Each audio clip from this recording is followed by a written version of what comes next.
Cheston and Setzer both. Say hello, gentlemen. Howdy. Back, but at what cost, Derek? Good question. Who knows? So, how have your guys' week been? Good week for me. How about you? Not too bad. It's a very normal year.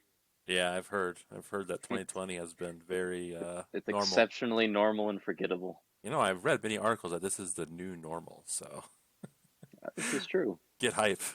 In some sense, it is normal. Yeah, I guess so. I am quite capable of using a mask for all hours a day and talking through it, so I guess in some ways it is normal for me now. Well, good for you. GFY. Thanks.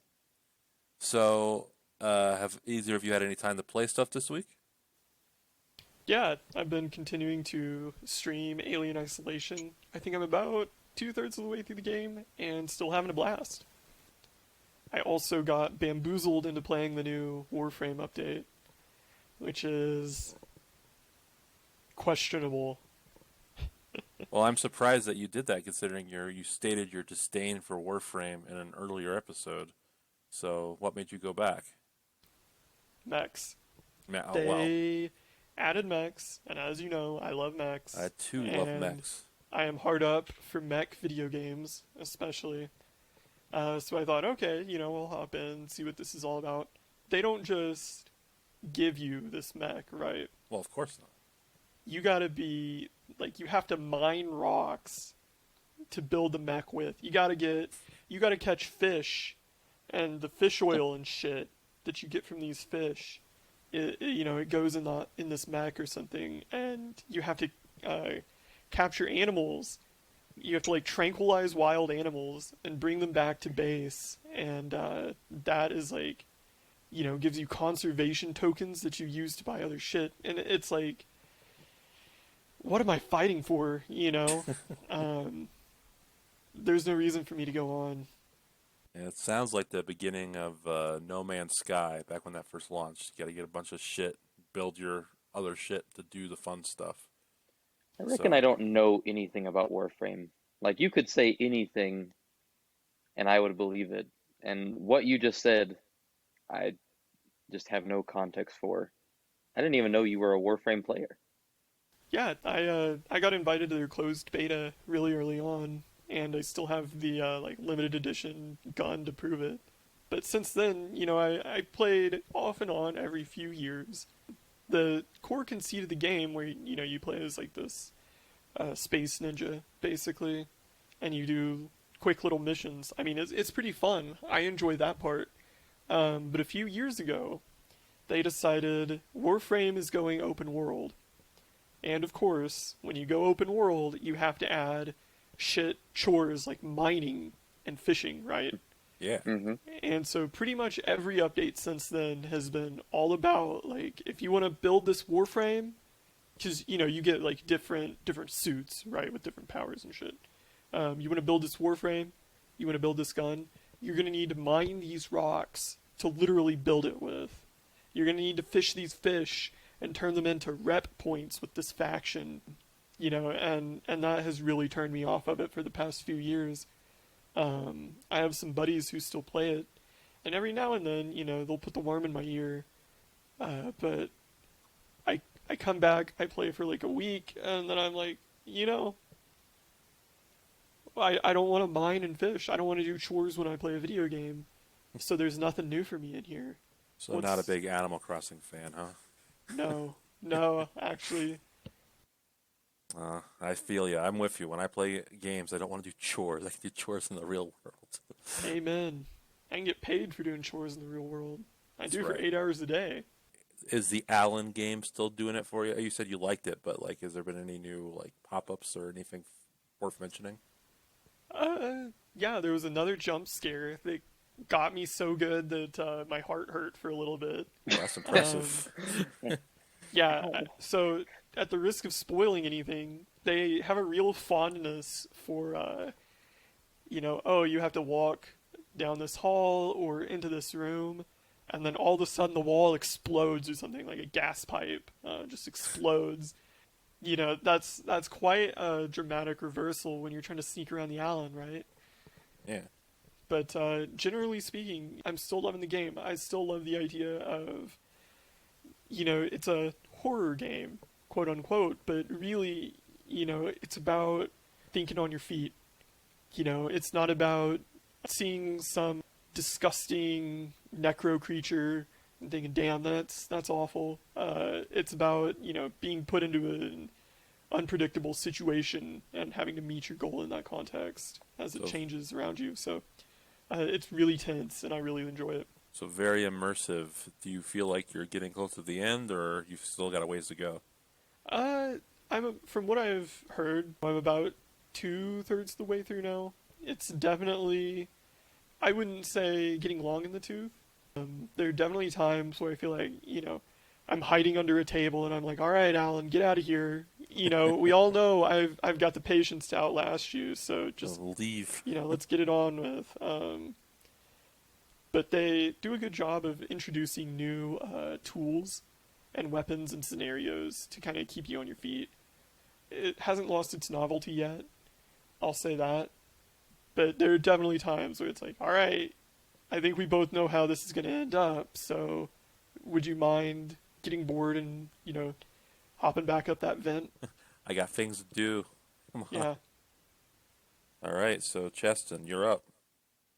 Can I twist the concept of this segment? Sure.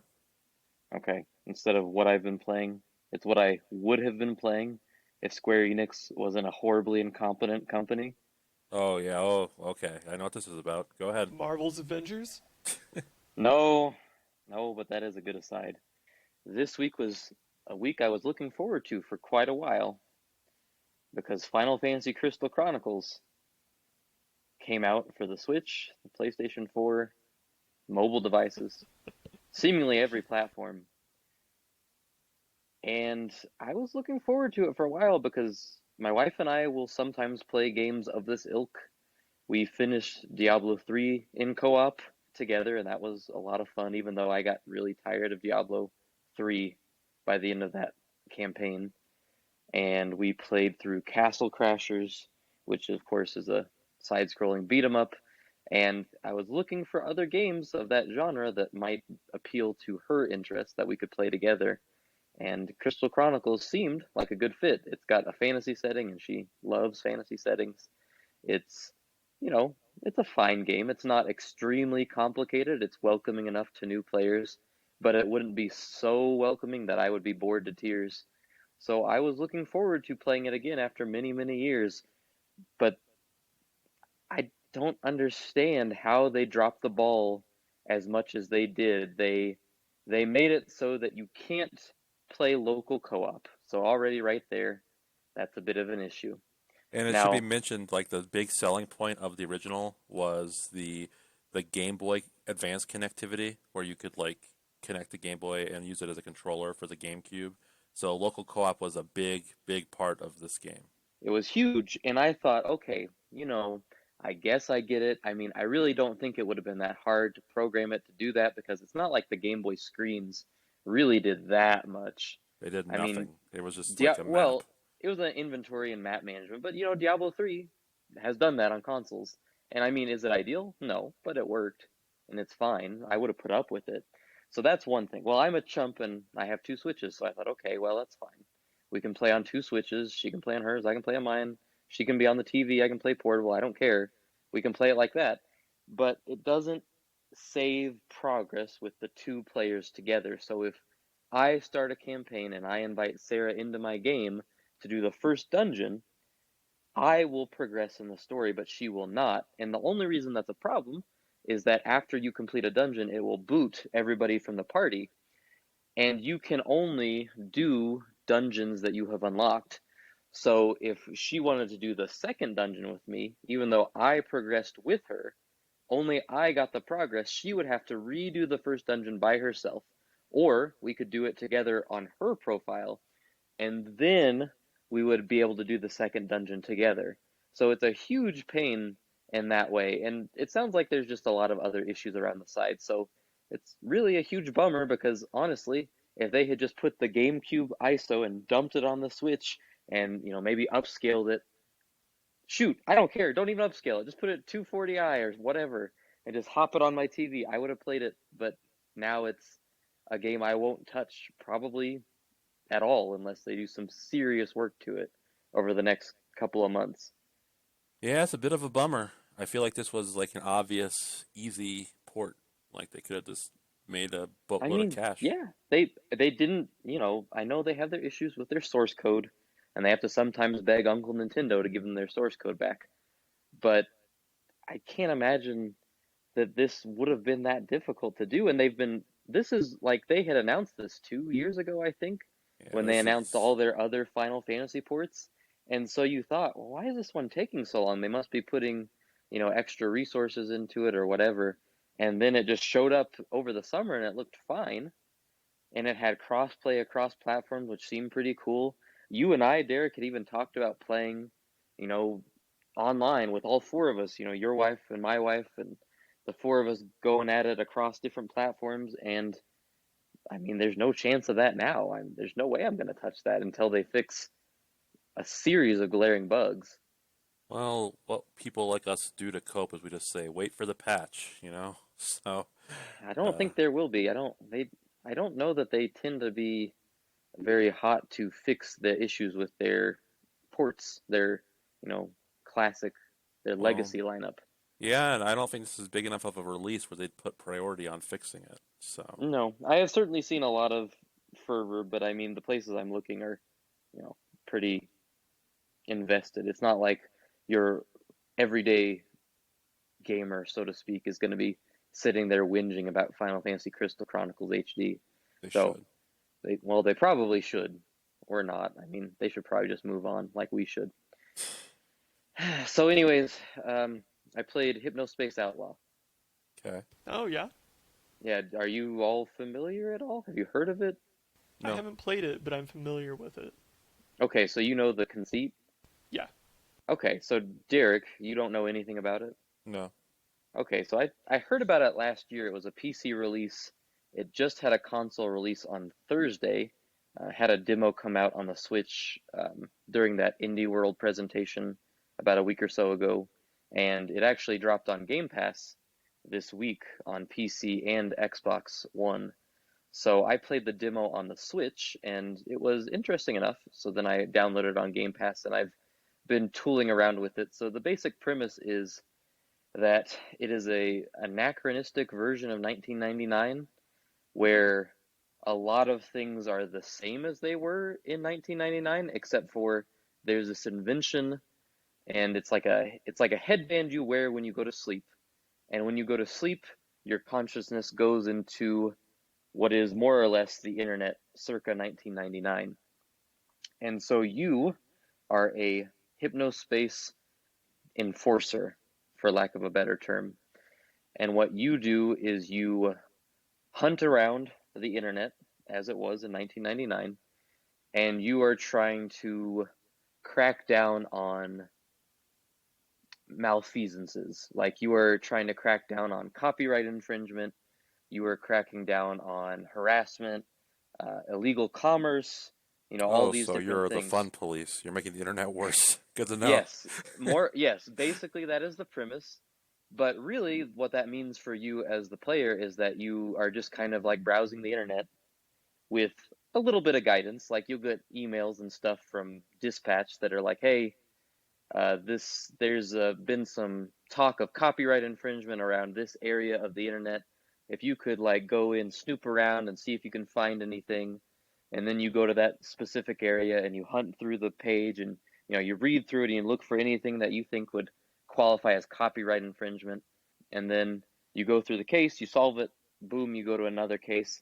And it's an adventure game, so I'm sure at some point like an overarching plot will start to emerge, but right now, it's mostly just me dinking around these old, grungy looking HTML pages and reading all of this filler text and absorbing this very interesting interpretation of 1999. Um, but I think it's a pretty neat game if you have the interest in looking at a bunch of old HTML pages with gaudy graphics. Which I do. I, So, okay, well, Yeah, and I think it's one of those comfy games where it's like, at some level you are literally just browsing the internet, it feels like you're not, it doesn't feel like you're playing a game sometimes. You're just kind of moving your cursor around going, okay, this looks interesting. I'm going to go to this page and go over here. And, you know, I think that's definitely, I can't think of a lot of games that have done exactly that. I mean, virtual desktops and games are nothing new, but actually browsing through a fake version of the internet as the entire mechanic, I think feels pretty novel. No, that sounds really neat.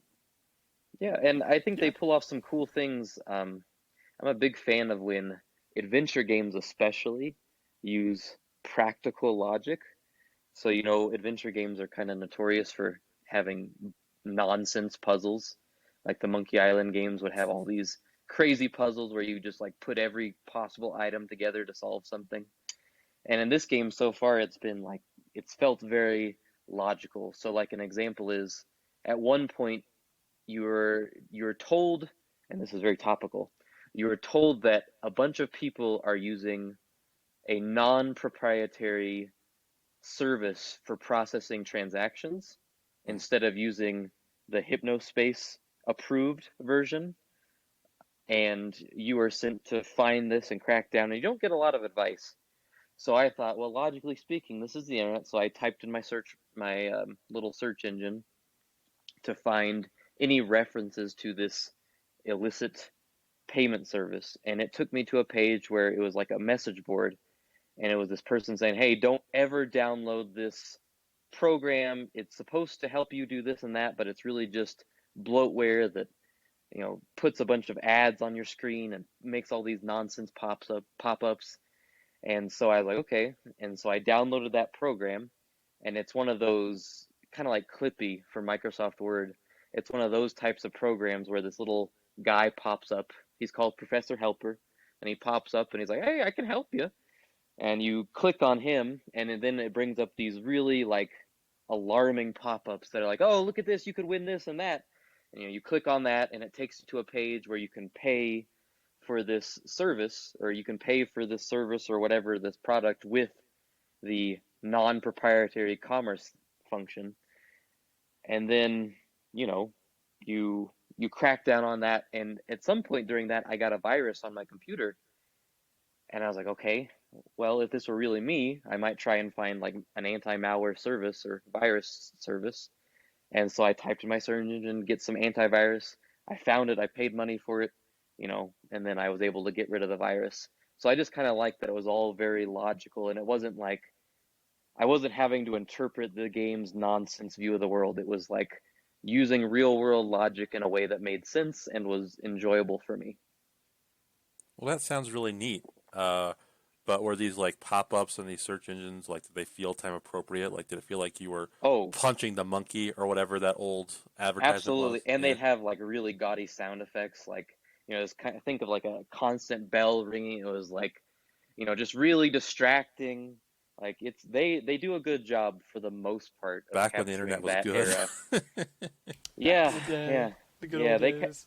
And there's like a kid. You have to go like crack down on some teenagers at one point, and they have like basically what are like MySpace pages, and they have music playing in the background, and it sounds like it's obviously a fake band, but it sounds exactly like the type of music that a teenager would have had on their MySpace page if they were like pretending to be a little edgy.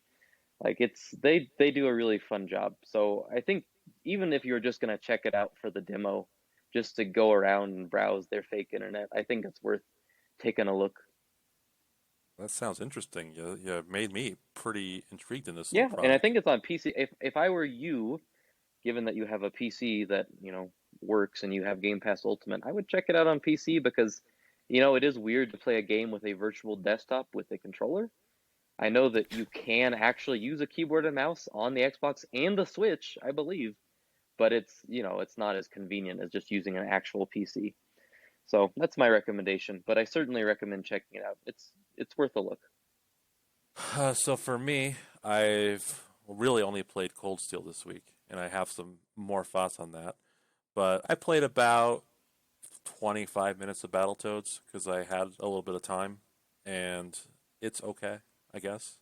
It's That sure is. yeah. I mean, it's as Cheston said last week. It's like lesser Streets of Rage 4. Like it's a shame that it released the same year as that because Streets of Rage 4 is way better. It looks better in motion, but I still hate the art style. I think the toads look really stupid. I don't think the combat's particularly interesting or difficult. And No, it's definitely not difficult. I and thought it was fun. but I thought the sense of humor is a little more funny than I was expecting. Like I got a couple chuckles in my brief playtime, which I was not expecting because when games try to be funny, it's usually like the least funny thing ever. I think of games like Sunset Overdrive, Ugh. which are so unfunny that it's like Yes. it takes away from the Yeah, experience. I'm with you. So I didn't find Battletoads particularly funny, but it it wasn't certainly funny, wasn't, but there were it a wasn't couple. off-putting like that. No, it was just a couple times where I had like a slight chuckle, which is way more than I was Yeah, expecting. no, I can see that. I got to the biker level where you're the Yeah, turbo tunnel. I thought that yeah, was pretty fun. So I don't know if I'll go back to it. I thought the music was really good. I was yeah. really rocking. So It's it's the perfect Game Pass game, right? It's wouldn't pay money for it, but it's fun enough. yeah, if you have Game Pass, spend 20 minutes, get your fill. It's okay. That's all I can really say. It should have Um, online co-op. so the real main event is Cold Steel, which is still great. Cold Steel 2 and 3 went on sale and I actually bought those. So I plan on doing the whole long journey, so look forward to that. Lots of JRPG talk every week from me. How exciting. Oh boy. What I enjoy about this game is that the character building is really, really good. So if you think about like Final Fantasy IX, if you look at the main cast, I would say three of the main characters are really defined. You really know much about them. I'd say Zidane, Garnet, and Vivi. Would you agree Hmm. with that, Cheston? I think Steiner is compelling. Okay.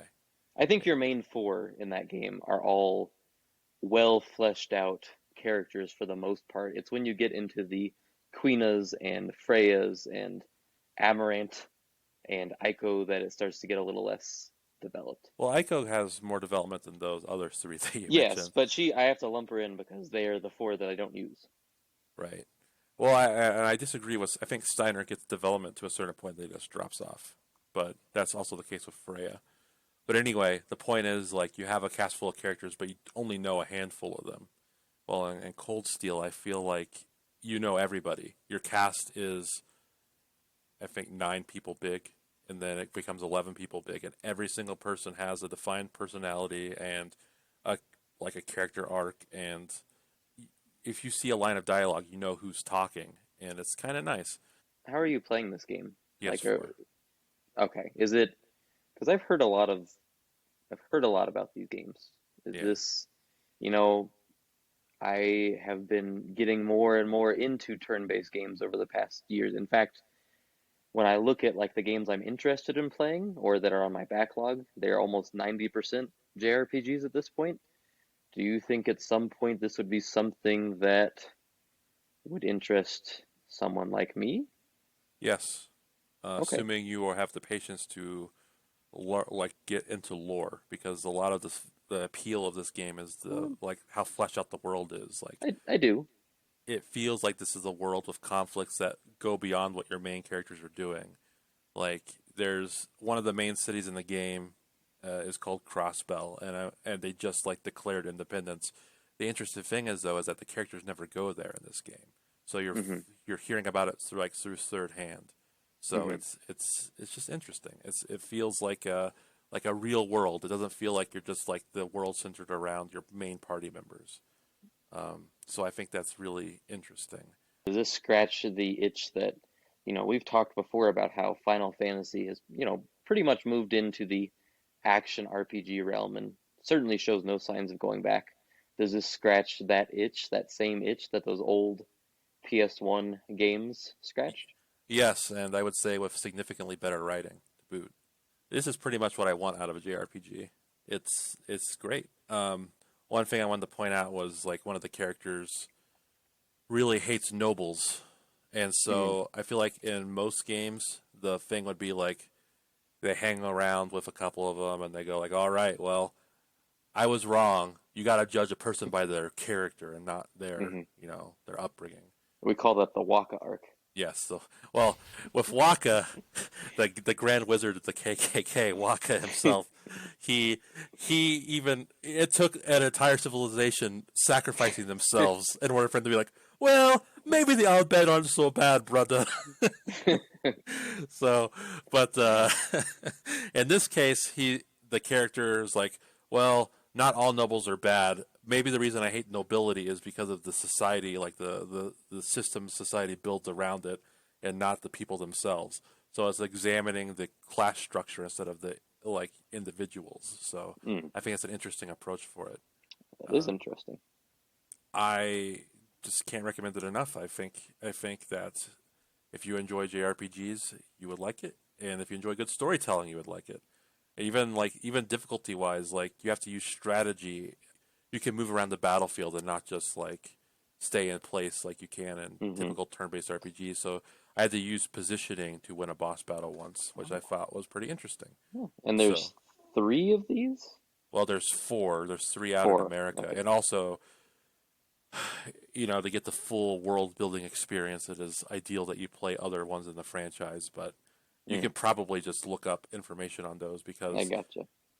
Because I played Trails in the Sky on Steam, and that's a really fun game, but it's also very dated feeling. So if you didn't grow up with RPGs like I did, I don't know if people would stick to that. So, but it's also got a great story. So my final question, which Yeah. I'm surprised wasn't my first question. Switch? Question mark? not the first one, not the second one, only the third Just one. the third one? Which makes no sense because from what I hear about the third one is that it requires the most knowledge of outside source material, including so games that this have not is- been translated into English. And this was a Vita franchise, wasn't it? Cold Steel was, yeah. Trails this of is the Sky was different. PSP. But yeah, this is a Vita series, or the Cold Steel games are. Okay. And I think 3 and 4 were PS4 games, but I don't know for sure. Okay. But yeah, they certainly look like Vita. It certainly looks like a Vita game on my television. I'll Oh say yeah, that much. yeah, I could tell the screenshots I saw on your Twitter were looked old, but it had a nice style to it. Well, it's always funny when a game like that comes out and on the back it says like runs at 60 frames per second in 4K. I'm like, well, yeah, I hope. Yeah. I mean, if the PS4 Pro can't do this, I question the power of it. But It sounds cool. I'm interested in that. I'll look into that. I believe Setzer, it is time to get us into the news. All right. Well, Dun, dun, dun, dun, dun, dun, dun, dun, dun, dun, dun. first things first, the Xbox Family Circus has reclaimed the crown Back with at it. more Halo Infinite news. So this week, one of the Halo Infinite community managers drew a line in the sand on Twitter. He put it very clearly. They will be supporting the Xbox One. They will be launching in 2021. They will not be dropping support for any consoles. They will not be delaying to 2022. There's no way around it. Anything you read to the contrary, completely unfounded. And they also announced that Joe Staten, who was, a big narrative guy for the original Halos, he's coming back. He's back at 343. He's consulting on the campaign. It sets off warning flags to me by saying that you can't come out and make this hardline stance you're coming out in 2021 and then also say we're hiring a narrative guy. If this game was theoretically supposed to launch in November this year, shouldn't the campaign be like well completed by now? Shouldn't it just be like wrapping things up? The fact that they're like we can still have rewrites, that makes me think this is not quite near as close to completion as they say it is. I don't know how the sausage is made, so I don't really like to speculate on the behind the scenes, this and that, ergo, that sort of thing. But like you said, this is a red flag where it's like, okay, you're hyping up this guy, he's coming in on the campaign. Wait a second, shouldn't the campaign have been done? Yeah. If you were originally going to launch, right? It's like you said, So I really don't know. Is this a hype announcement? The Bungie guy is back. That's got it. And he's just getting he's been with Microsoft for 6 years or so now. He worked on Recore. I remember that. So are they like just hyping up the fact that he's back, and maybe he's working on some DLC or something, or is this game, in a bigger pickle than we thought? I don't know. Time will tell. I have two ideas here. Yeah. One, I heard from another podcast that I was listening to that around Microsoft, though the fact that he worked on Recore, I think, draws us into question. He's somewhat viewed as a fixer, someone who comes in and can bring a project over the finish line. I know that he's a story guy, but I think that whatever he does behind the scenes, they view him as a positive influence. So maybe that's what it is. The other theory, maybe there wasn't that much story to begin with, because I mean, it's an open world type of game. You can get away with a lot of nothing in those types of games these days. So might it have just been like a, wandering around the Halo simulator, and then after the trailer was so, loathed, did they think that they needed to go back to the drawing board in that regard and make it a little more cinematic? Are you saying it was like Metal Gear Solid 5, where it's a lot of nothing? Skeletal. Yeah. Metal Gear Solid 5 is amazing, so Well, yes, that would but be a I'm very saying good comparison. story-wise, though, Oh, it yes. is a lot Well, of nothing in spots. even less, because I don't imagine Chief has like a little Walkman that he plays That'd radio be cool, conversations though. in. It would be cool. Part of me wonders if the reason they delayed it is because of the negative reaction to the trailer and the fact that it looked so shitty. I'm very curious what this would have looked like if it came out when it was supposed to. If it was an extended version of that trailer, I think it would have been very poorly received, and I think it would have killed the franchise. I mean, we've talked about what a phenom Halo used to be, especially in the run up to Halo 3. How it was just like it was everywhere. It was kind of like Star Wars in a lot of ways. That hasn't been the case for like a decade now, and I think that hyping up Infinite the way they've been doing, and then dropping a turd would have been the nail in the coffin, right? At least for a reasonable studio. Microsoft has a vested interest in trying to resuscitate Halo till the end of time. Either of those ideas could be plausible. Staten has a really interesting career, and he's worked on a lot of cool stuff. Say what you will about Recore, but I mean, that game had the mark of a game that needed a fixer, right? It wasn't finished though. That was my point.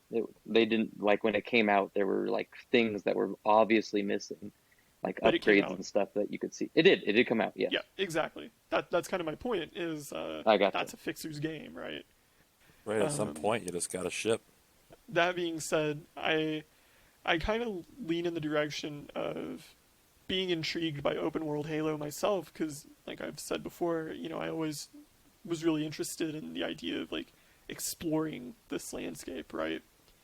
A Halo game without a campaign, like a structured campaign, would be an absolute disaster piece. And if that was the case, and they're bringing them in now, hopefully they can kind of steer their vision toward a less self-destructive direction. I assume it's coming out November 2021. That is a lot of to do in a year. So I just don't know. We'll see. The proof will be in the pudding when the game comes out. Like I said, until we know more, I don't really like to speculate. I like to comment on what is in our hands, right? Right. Or before our eyes in the case of previews and trailers and stuff like that. Who knows? Maybe the framework's all there. They've got a really good content pipeline, and they're ready to just blast through this story, right? Who knows? They just really need to delay the Xbox to launch with this game. The PS5 will launch first. It doesn't always matter. First isn't always the winner. You gotta. Is it not? Does it not always matter? I don't think so. Can you think of the last time it didn't matter? Dreamcast came out before PS2. Well, but so the Wii U came out before the Xbox One and PS4. So I think there's a difference when consoles that are just a failure of vision across the board are one thing, but PS2 came out first a year early. That made a big difference. Xbox 360 year early makes a big difference. PS4 like a week early, not as much of a difference. Made no difference. Let No, me it put was it more this about way. price. First may not always be best, but that is not how corporate suits think. No, They're here I to don't. maximize any imaginable advantage, no matter how ephemeral. I don't blame them for rushing it out if because obviously the PS5 is coming out, so I don't blame them in that sense. But boy, I wish both of them would just cool it, like cool their jets, because neither of these consoles really Well, seem to me to be ready. I don't know if I agree that the consoles don't seem ready. I feel like they're both strong. It's like the developers aren't Ready used in to them a yet. technical sense, yes, but Well, you've heard but if you look there's at stuff. I don't if you look know. at how console game development goes, they usually don't get it at first ever, and then like later in the generation is when you get the stuff that really takes advantage of it. Like if you look at the first generation PS4 games, like compared to like Ghost of Tsushima, it's not even it's like night and day. Like you're getting people that have mastered the hardware. So I don't think it really matters so much that people don't get it right now. They're just that's just how it works. I don't know. To me, it's this whole thing is a big to do. I really wish it was another year later when they're not battling, presumably, even if the pandemic is still ongoing, it'll be at least somewhat more managed in a year's time, right? I That would they hope. could at least have their manufacturing figured out instead of like trying to throw this together without prices announced, without release dates announced, We still don't know presumably two prices and months release out. dates. I know it's insane. Well, speaking of console hardware, rumors are heating up again about a Switch HD. Have you guys seen this? I have, I yes. think you mean a Switch 4K. Yeah, My yeah. first criticism is that if they're talking about making this a 4K console, that is a significant leap over what the Switch currently is, because the Switch doesn't even hit 1080p on handheld a lot of the times. So you're jumping from in some ways a some 1080p console if you're talking handheld to 4K. That's it's quite a big jump graphically. Like your people are talking about how this is like a competition for the next gen consoles, and that's just insanity. That's Yeah, not going to that's be the stupid. case. That's ridiculous. You're gonna get maybe PS4 level power at best out of whatever Mm, this new Switch yeah, is. I mean, even that I think is a That's what I huge said. At stretch. Yeah, best. Um, yeah, at best. so I'm saying people that have their expectations sky high, lower them because they will not be. You're not going to get like a gigantic leap. It's going to be maybe a PS4 at best, in my opinion. Yeah, I think 4K is definitely not, I mean, not certainly not native 4K. Definitely Now, not in handheld. no, Definitely could not. could I see it being something where when it's docked, it's a little more friendly with 4K sets? Yes. Sure, I could see that, but I think anything like that for me, I'm excited about this. Um, I would I would happily have a third Switch, but I think I'm more interested in the screen itself. I'd like to see maybe an OLED shell out for an OLED screen. It'd be kind of nice. But I certainly don't think 4K or anything that ambitious. To me, if they could just improve upon the screen itself, if they could improve upon the Joy-Con design such that it doesn't have the drift issues that many people have. I personally haven't, but I know that Derek has and other people have. Like to me, that's what when I hear about this hardware, that is the kind of thing I am thinking about. Or maybe also some performance improvements. If they could do something on the back end to make games like Breath of the Wild have a stable frame rate, that'd be kind of nice. Yeah, I think native 4K is totally out of the question on this one. I wouldn't be surprised if maybe they do a little, scaling tech. It is Hmm. based on NVIDIA's Tegra platform, Yeah. which I know they do some 4K scaling on their Shield Hmm. handheld. So maybe Nintendo's getting in on that. Time will tell, right? I will say Yeah. that I think this is legit. I do think Oh yeah. the next Nintendo Oh, platform will for be sure. a upgraded Switch There's because there's no question about it. so and I also think that it's a correct move. I think they hit a home run, so why try to change the system? It's not Well, like with the Wii where like they got all the casuals in and they left because the gimmicks didn't hold them. Like people are staying with the Switch. So I don't think don't think of this as like a next Switch as much as I do like a PS4 Pro, right? Like this is going to be something Hmm. for existing Switch owners to make their experience better. Like it's going to Oh, run Odyssey upscaled in 4K. It's going to run Breath. I think, it makes a lot of sense to me because with this year being the drought, at least in the latter half that it is, where likely the only fall releases are going to be Pikmin and the Mario remasters whenever they get around to announcing those. I could totally see this hardware launching alongside a Breath of the Wild 2 as a way to, get those fans back in. Zelda fans always happy to spend money.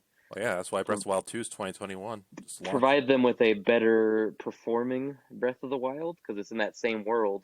But that game did have performance issues. So this would shore up that. It would just be a really nice way to extend the life, I think, at least another 2 to 3 years. Well, I actually think this is just how they're going to be going forward, I in mean, I would be perpetuity.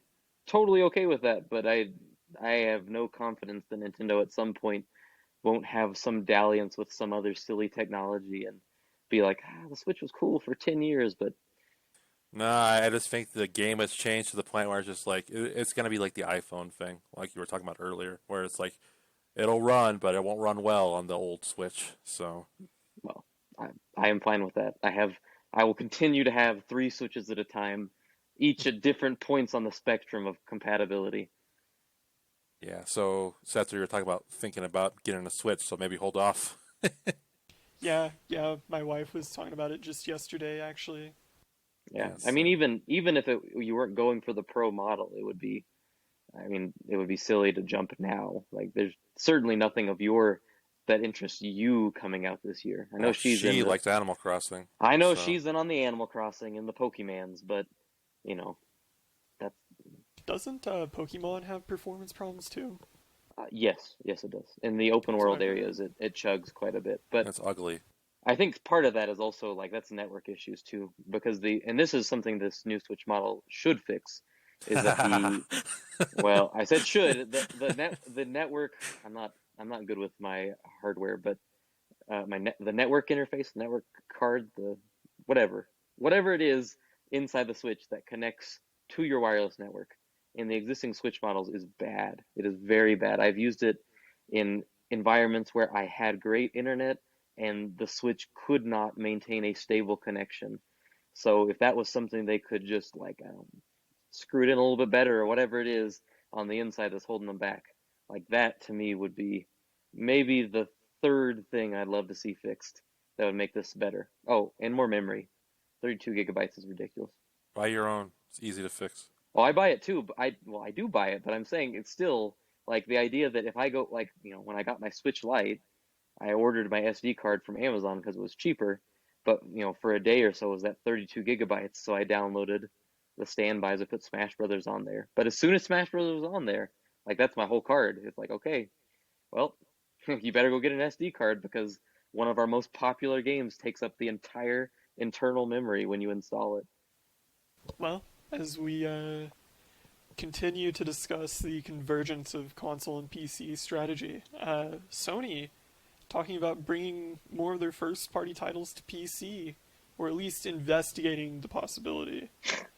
Well, I think what they're gonna end up doing is what they did with Horizon Zero Dawn, where they wait like 3 or so years, and it's like, all right, here you go.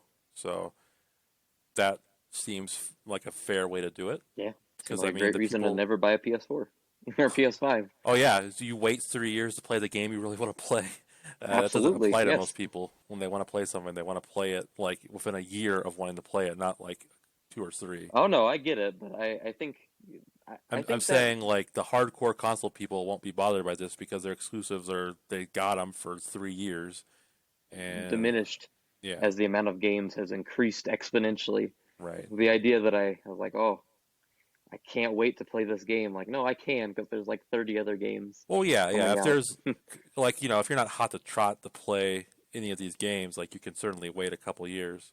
But I'm saying like if they made a Bloodborne 2 for PS5, I'm not gonna wait 3 years to play it. I'm gonna want to play it on. Ah, yeah. Yeah. No, I got you. No, I know. You're right. Most people cannot wait that time. But I mean, for like for me, I was in no hurry to play Horizon Zero Dawn.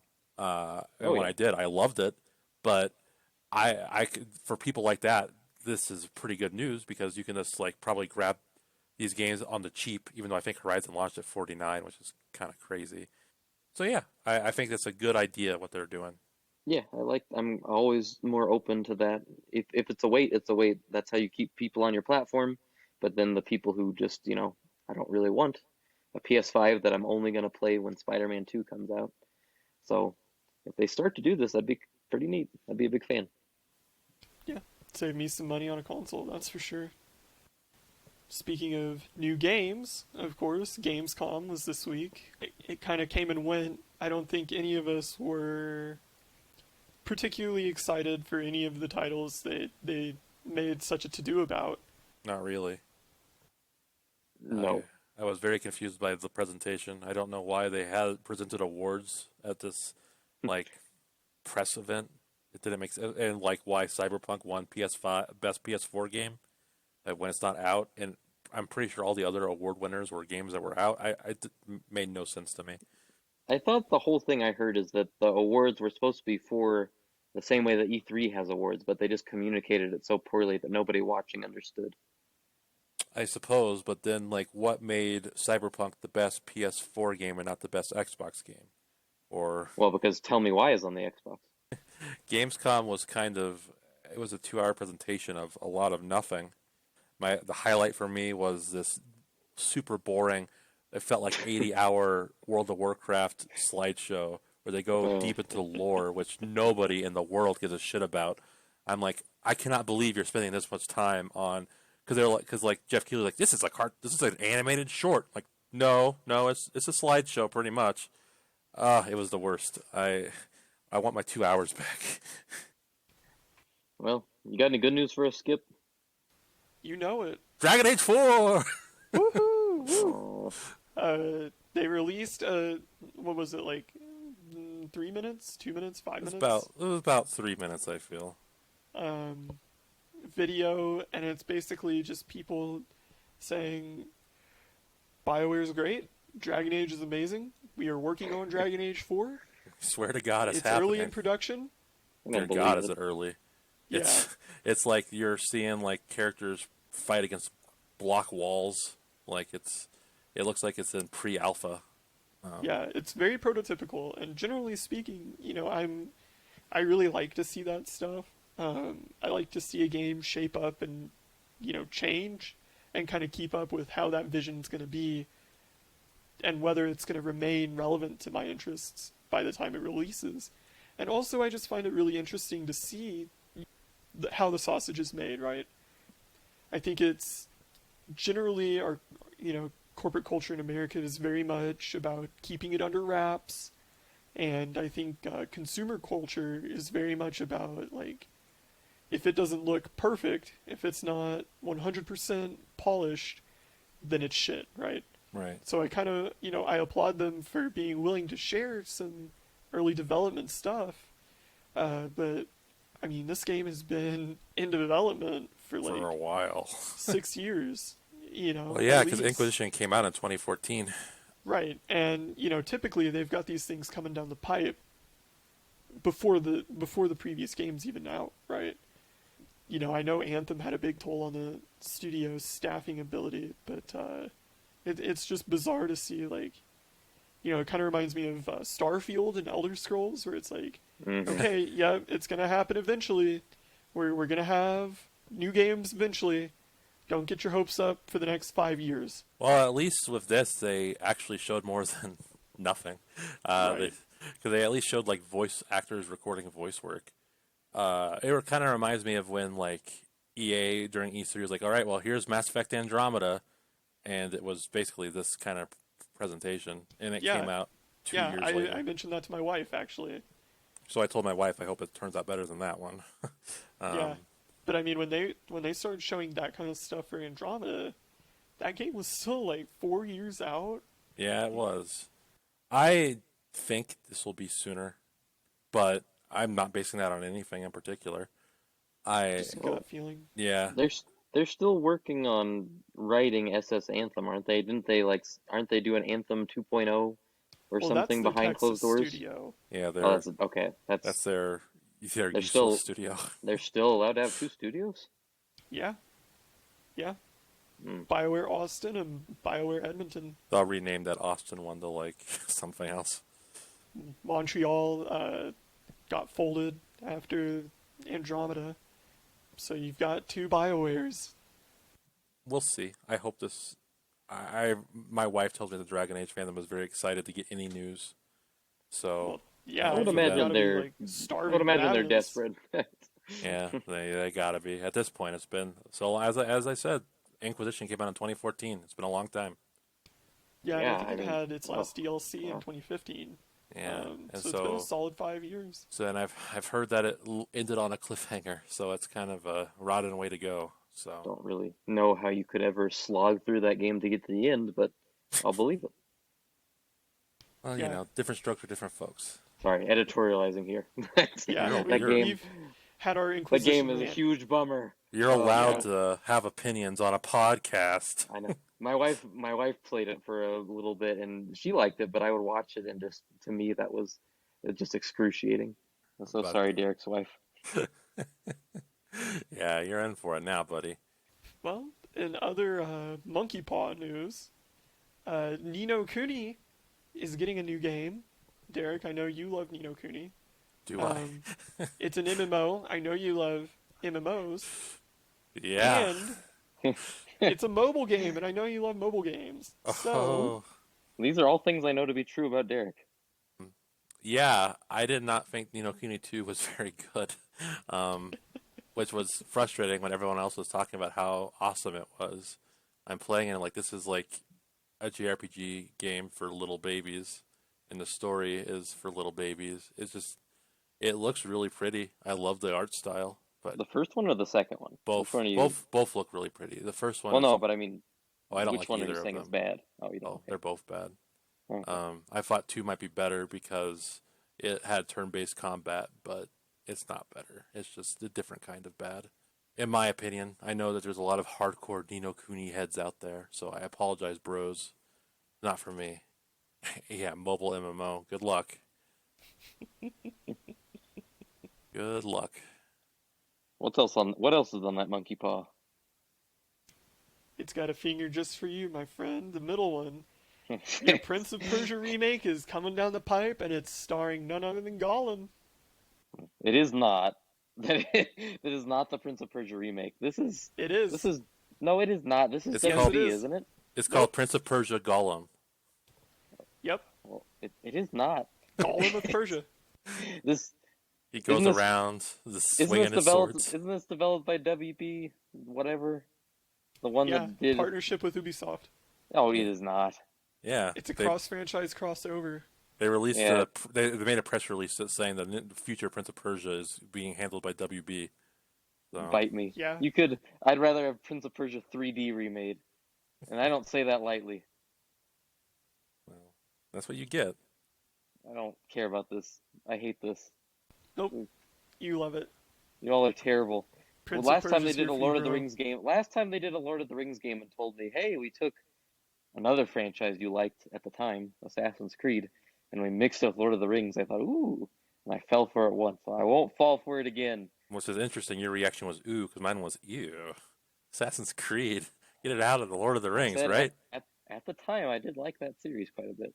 Um, Different times. so I read some information about this game, and what I thought was funny is that they were talking about how it like runs parallel to Fellowship of the Ring, and I was like, so this is another way of saying non-canon story that doesn't matter. That's good to Oh, know. absolutely. All these Lord of the Ring games are like strictly. They come with disclaimers that say it is not canon.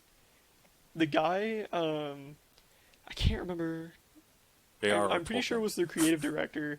Had some very insane ideas about Ungoliant and Gollum and Lord of the Rings as a whole.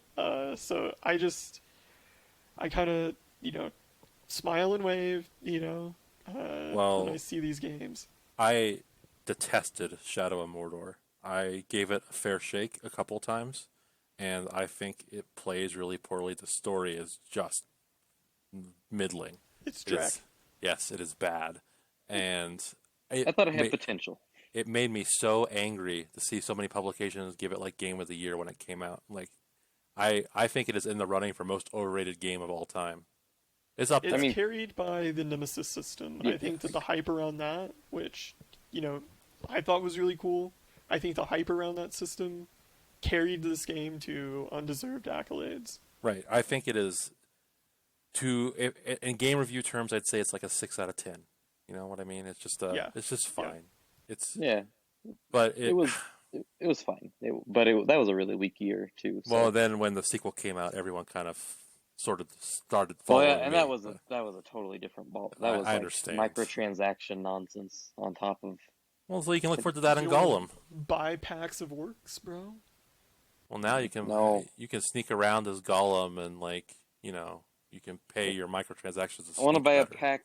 I want to buy a pack of 3 Prince of Persia games, all remastered in 4K, And they will Well, and maybe a fourth WB's here to game. meet you halfway. Just you throw can Forgotten Sands in there for funsies. well they'll release a 4K version of Shadow of Mordor and the second one, and then the Gollum game.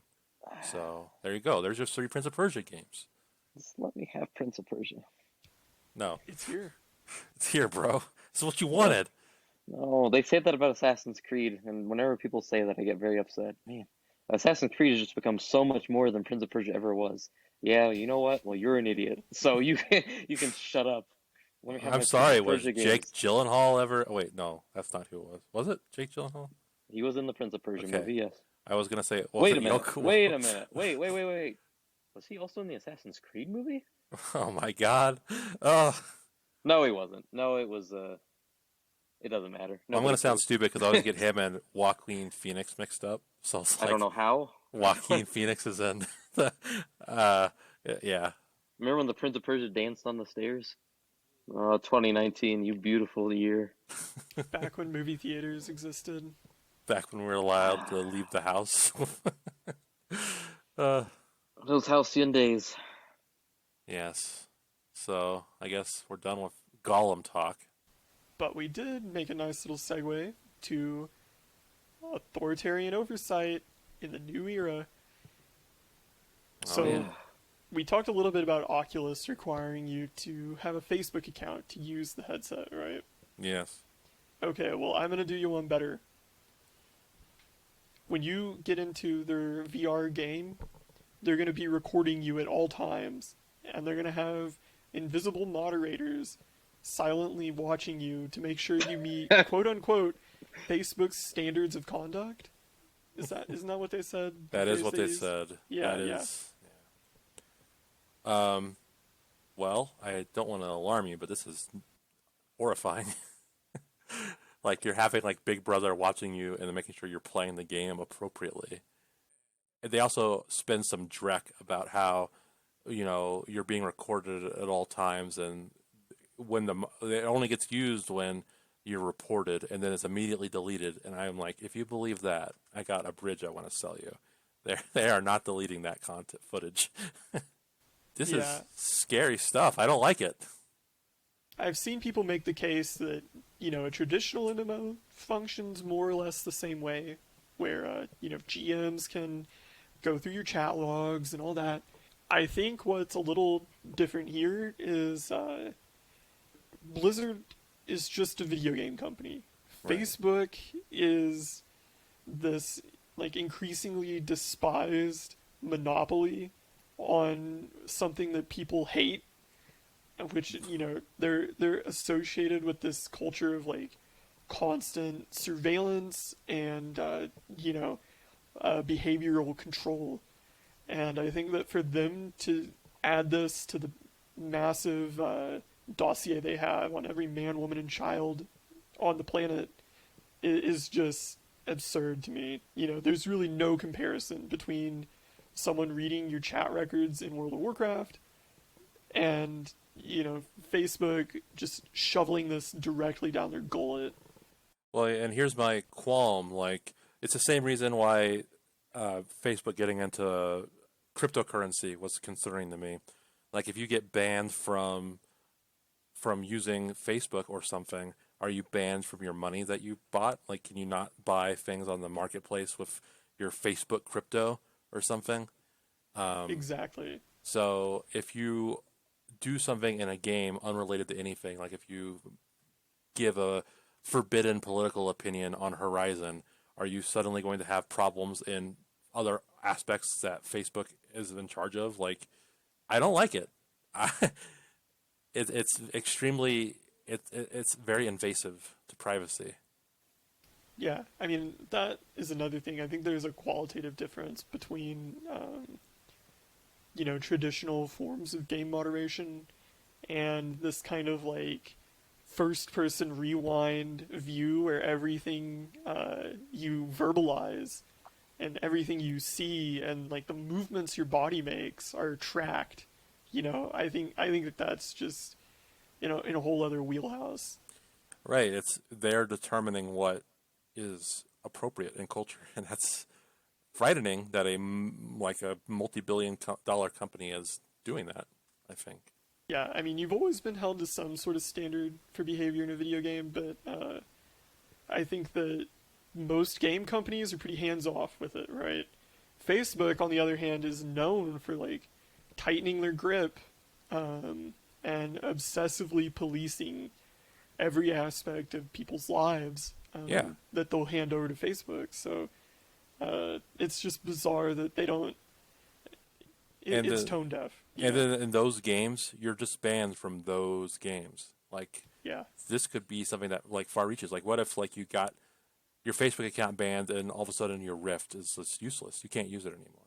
Like, it's Right. just, it's questionable. Yeah, yeah, it's fascinating. Speaking of reading the room, Ubisoft dropped a trailer for Tom Clancy's Elite Squad. I don't know if you guys have ever read any Tom Clancy, but he was pretty unabashedly like, my stories are about politics, right? Right. And they have a message, and they're a vehicle for his views as the author. But Right? Ubisoft is not. Yeah, Ubisoft, uses the Tom Clancy brand in an expressly apolitical way, right? They're just here to make games where you gun down the enforcers of the world's first narco state. I think that was the plot of like Wildlands. I can't even keep think all it these was. Tom Clancy games straight anymore. I think you're right. Or Division, where they 3D print the virus and like Sweet. sleeper agents are authorized to execute civilians on site now. Making me interested in this crap. Yeah. So they're gonna do us one better here. What if Black Lives Matter was a front for like a global conspiracy to start and spread a pandemic? Oh man. Questionable. All right. Yeah. Well, Yeah, what's next on isn't the that the docket? most like topical nonsense you could possibly spit out? Yeah.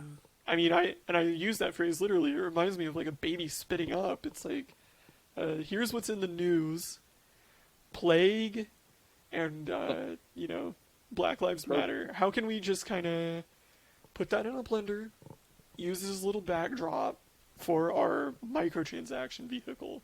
It's insane to me. The fact that, okay, they are so tone deaf. It's funny that they could release a trailer where they're suggesting the protests around the country are being controlled by some underground third party in order to infect the world. Do you understand how insane that, how insanely offensive that is?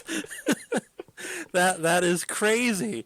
And then they released an apology on Twitter that's like, we're sorry for the raised fist imagery. It's like, that's what you're sorry for? It's like it's hardly about the iconography, and it's more the implication about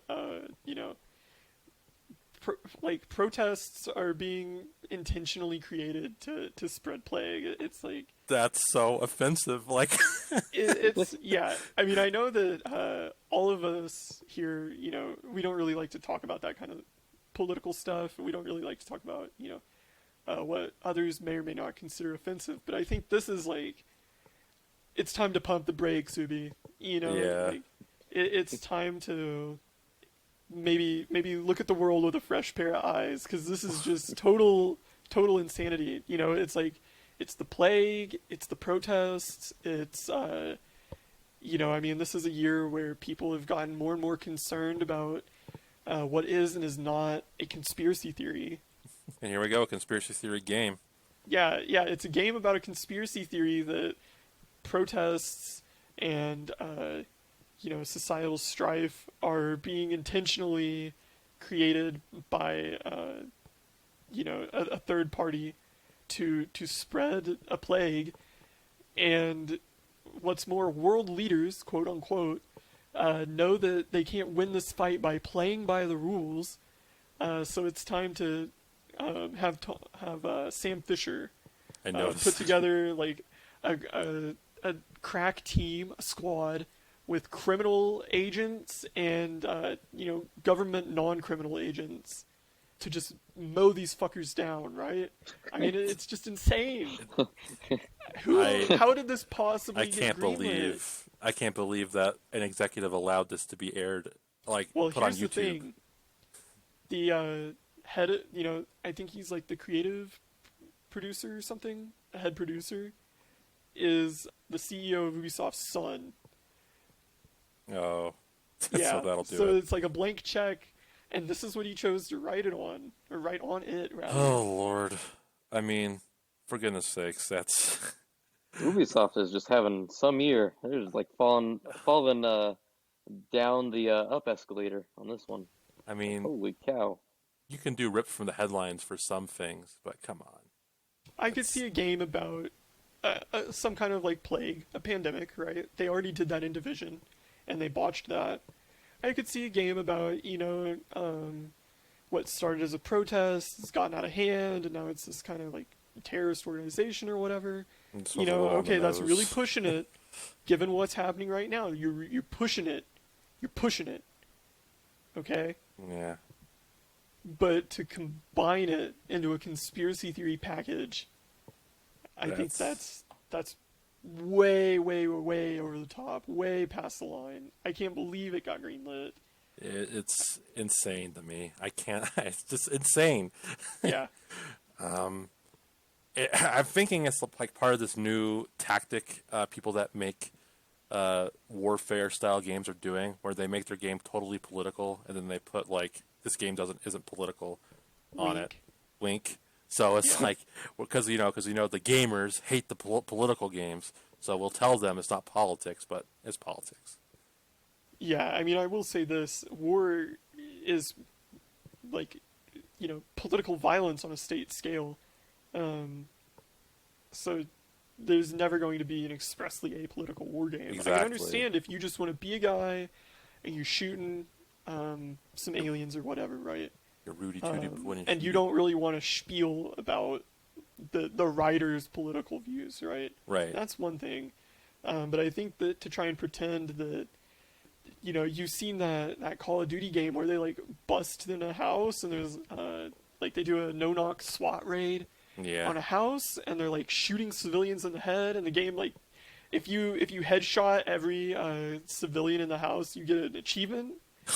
It's like, what the hell is going on, man? Like, how could you think that's not the most tasteless thing imaginable? There's like a baby in a crib and you shoot its mom in the head. Like, Wow. like what the hell were you thinking? Carl, It's That's what- an real. achievement? It's real, bro. Yeah, not it's political. gritty. That's how the it real world is out in the real world. Oh boy, you get an achievement for no, that's pretty tasteless. I didn't know that part. I knew what trailer you're talking about, but I didn't know there's an achievement. Golden Path achievement in Call of Duty Modern Warfare. Break into the house, kill all 11 enemies with only 11 bullets without being hit. Oh man, some extra bonus for 360 no scoping. Right. Well, you know. Well, speaking of Call of Duty, they dropped their trailer for the latest title that needs 2 colons to explain to you how many tiers of Call of Duty continuity there now are, apparently. Call of Duty Black Ops Cold War. So they released a trailer, and this is about, as you might guess, the Cold War, right? Yeah. And one of the defining moments of the Cold War, Tiananmen Square, was featured. The Chinese Communist Party did not like that and basically said this game's not coming out in our country. So, of course, Activision licked the boot, took the trailer down, sliced that little sliver out of there. You know, it didn't actually happen anyway, so why put it in the game? Re-uploaded it, all is well. You don't need to think about it. You don't need to see it. It didn't actually happen. Take China's word for it. You stupid American, right? So Yeah. it's like, it's fascinating to me. It's like, you know, everyone is in such a rush to make this like apolitical conformance to the vision of the Chinese Communist Party. I don't enjoy kowtowing to foreign governments for my American games. Thank you. Yeah, I remember Siege. Yeah, we're removing skulls and all this shit from our game. You will no longer be able to like shoot holes in walls because, you know, China doesn't like that. And like tons of little stuff.